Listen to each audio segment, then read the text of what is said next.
Welcome to week 19.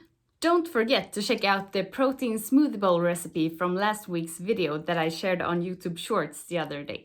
In this video, I thought I would share my top 3 ab exercises. But first out, let's take a look at the updated Excel sheet with my worldwide ranking. I've now compiled the score sheet with the 4 workouts from 2024 year's quarterfinals. And because of the increased numbers of participants, we've skipped the percentage. And the different colors are now based on absolute numbers, since that's what matters anyways in terms of qualifying for the semifinals. However, it's not very motivating to see that my score on workout 4 with the clean and jerks is actually lower than the total amount of participants from previous years. But that's life. What is motivating, however, is that the score of workout 2 is actually the closest I've been to unlocking the green color.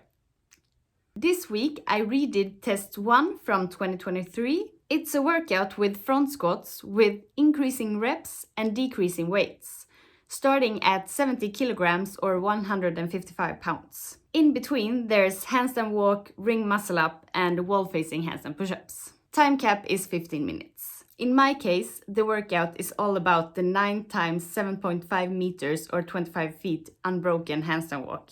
But this time was actually the first time that I managed to do all the 9 front squats unbroken, and I was so close to finish all the handstand walk, but failed one attempt at 6 meters.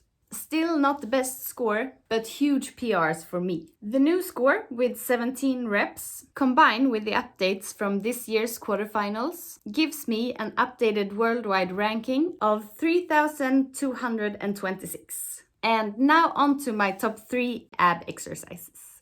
I don't enjoy training abs that much, and visual abs are not primarily dependent on what exercises you do. But with that said, core strength is still a weakness of mine, and our core is involved in all types of activities, from lifting to strongman events and carrying the bags from the grocery store. So it's not to be rejected. I try to train ab specific at approximately 2 sessions a week, and most often perform at the end of a session in form of a circuit. Favorite exercise number 1 is the toes to bar. Perhaps the most obvious one for a CrossFitter, since it's a movement that appears in competition quite often. But it's a good exercise, and there are different ways to perform it for different purposes. I know, for example, that the Swedish powerlifter Emil Norling has had strict toes to bar in his training program. Perhaps his secret to becoming the world champion with a total of 912.5 kilograms. I currently train the toes to bars in form of an EMOM. So, for example, 10 reps every minute on the minute in 10 minutes. Great way to train endurance in the exercise, and also for getting to know your volume capacity, so you know how to split reps in a competition workout, for example.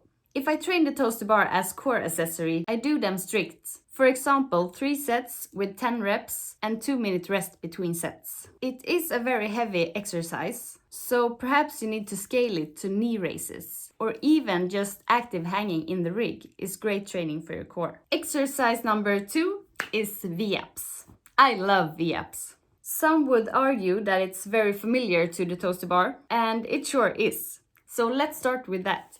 It's a great way to become better at your toes to bar by doing the V-abs. However, there are some obvious differences. If the grip strength is a limiting factor for you in the toes to bar, V-abs will challenge you more in the abs, because you are able to do more reps and reach muscle fatigue in the core muscles instead of the forearms. You can also compensate a bit with lat strength in the toes to bar, something that you can't in the V-abs. In general, this is also a very demanding exercise. But like always, there are great scaling options to meet you at your level. The option that I've used the most and prefer is single leg V-abs, what some would call starfish. It trains the same muscle, but is a bit easier to perform. You can also do it less demanding by tapping your knees instead of your toes, so you shorten the motion. When I train V-abs, I often do 3 sets with 20 reps, and often in a superset with exercise number 3, which is the plank. Probably the most well-known and commonly used core exercise. But there is a reason for that. You can, for example, vary it infinitely. Most often I do 1 minute on my forearms. If you want to do it easier, you can do it on your knees, The most important thing is that you push up your scapulas and avoid hanging in your shoulders. Keep your back straight and tuck your pelvis a bit. No butt in the air. If you want to make it more challenging, you can add weight plates on your back. I also enjoy the side plank, which helps with your overall stability and trains the obliques that you don't target as easily with your normal compound movements. That was it for today and my favorite exercises for the abs. Remember that consistency is key to all worthwhile things in life, not least when it comes to training.